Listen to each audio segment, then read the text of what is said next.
the provisions that he had brought them for their journey or voyage, they were restored to themselves, took a just share of the joy of their deliverance, and immediately prepared to come away with him. Their first business was to get canoes, and in this they were obliged not to stick so much upon the honesty of it, but to trespass upon their friendly savages, and to borrow 2 large canoes, or periaguas, on pretence of going out a fishing, or for pleasure. In these they came away the next morning. It seems they wanted no time to get themselves ready, for they had neither clothes nor provisions, nor anything in the world but what they had on them, and a few roots to eat, of which they used to make their bread. They were in all 3 weeks absent, and in that time, unluckily for them, I had the occasion offered for my escape, as I mentioned in the other part, and to get off from the island, leaving 3 of the most impudent, hardened, ungoverned, disagreeable villains behind me that any man could desire to meet with, to the poor Spaniards' great grief and disappointment.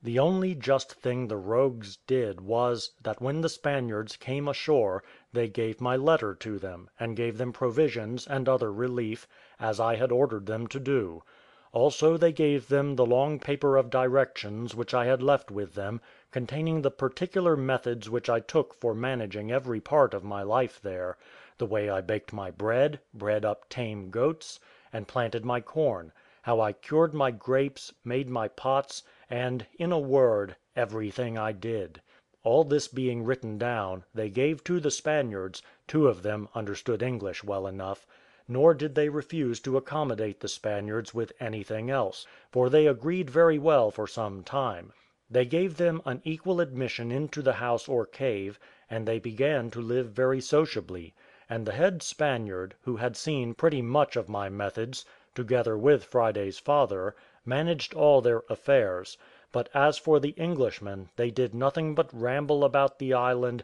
shoot parrots, and catch tortoises; and when they came home at night, the Spaniards provided their suppers for them.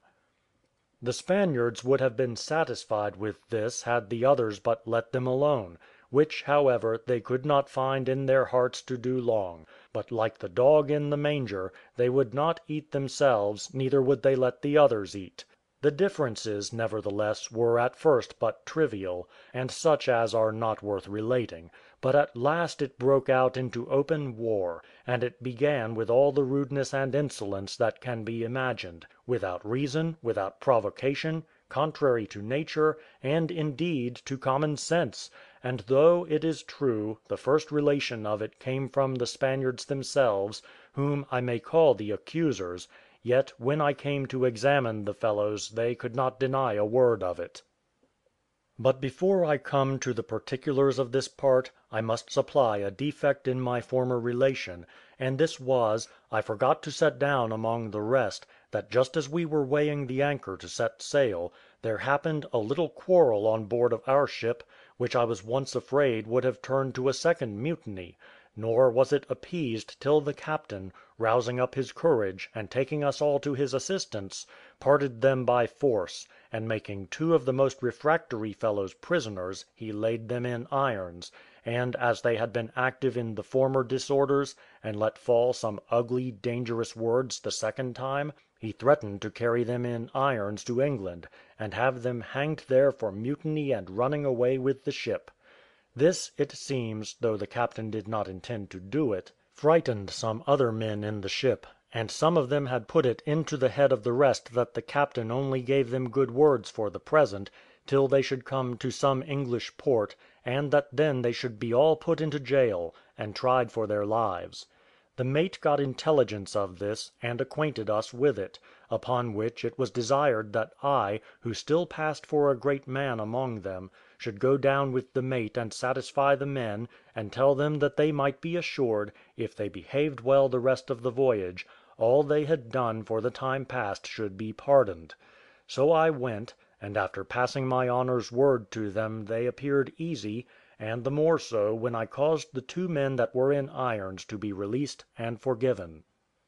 But this mutiny had brought us to anchor for that night. The wind also falling calm next morning, we found that our 2 men who had been laid in irons had stolen each of them a musket and some other weapons, what powder or shot they had we knew not, and had taken the ship's pinnace, which was not yet hauled up, and run away with her to their companions in roguery on shore. As soon as we found this, I ordered the long boat on shore, with 12 men and the mate, and away they went to seek the rogues, but they could neither find them nor any of the rest, for they all fled into the woods when they saw the boat coming on shore. The mate was once resolved, in justice to their roguery, to have destroyed their plantations, burned all their household stuff and furniture, and left them to shift without it; but having no orders, he let it all alone, left everything as he found it, and bringing the pinnace way, came on board without them. These 2 men made their number 5,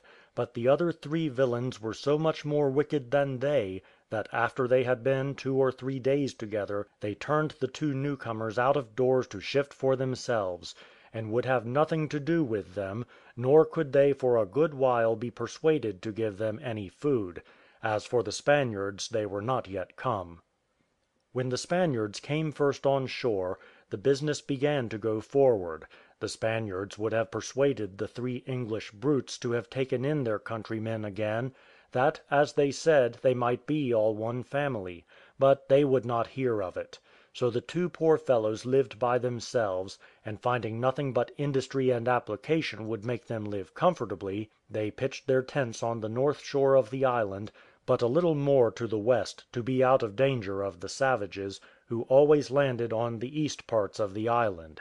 Here they built them 2 huts, one to lodge in, and the other to lay up their magazines and stores in; and the Spaniards having given them some corn for seed, and some of the peas which I had left them, they dug, planted, and enclosed, after the pattern I had set for them all, and began to live pretty well. Their first crop of corn was on the ground, and though it was but a little bit of land which they had dug up at first, having had but a little time, yet it was enough to relieve them, and find them with bread and other eatables; and one of the fellows being the cook's mate of the ship, was very ready at making soup, puddings, and such other preparations as the rice and the milk, and such little flesh as they got, furnished him to do.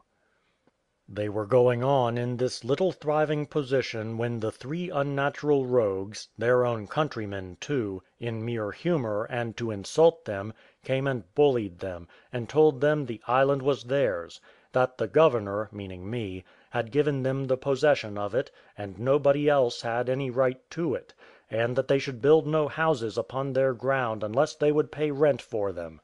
The 2 men, thinking they were jesting at first, asked them to come in and sit down, and see what fine houses they were that they had built, and to tell them what rent they demanded; and one of them merrily said if they were the ground landlords, he hoped if they built tenements upon their land, and made improvements, they would, according to the custom of landlords, grant a long lease, and desired they would get a scrivener to draw the writings. One of the 3, cursing and raging, told them they should see they were not in jest, and going to a little place at a distance, where the honest men had made a fire to dress their victuals, he takes a firebrand, and claps it to the outside of their hut, and set it on fire. Indeed, it would have been all burned down in a few minutes if one of the 2 had not run to the fellow, thrust him away, and trod the fire out with his feet, and that not without some difficulty too.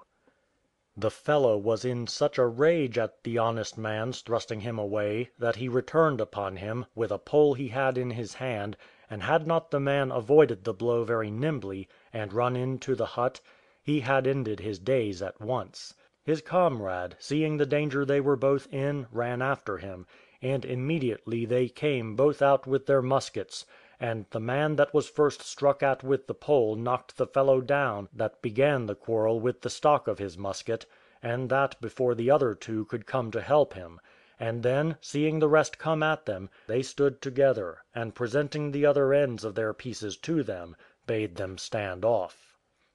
The others had firearms with them too, but one of the 2 honest men, bolder than his comrade, and made desperate by his danger, told them if they offered to move hand or foot they were dead men, and boldly commanded them to lay down their arms.